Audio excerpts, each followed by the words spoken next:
is a matter of life or death. Cars coming.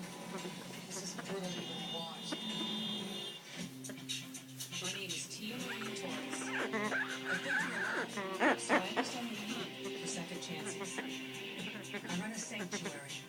It's for 200 pit bulls, the world's most misunderstood breed of dog. It's for parolees, the guys I hire because no one else will. And it's for my family, who live in this chaotic place. My mission is to rescue. My hope is that one day I will have to.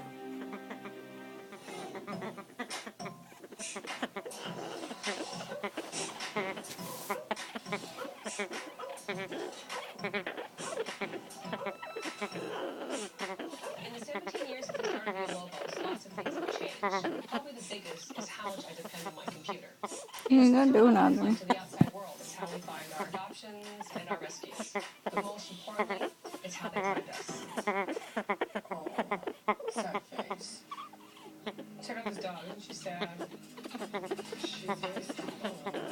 Got an email from a woman in Louisiana.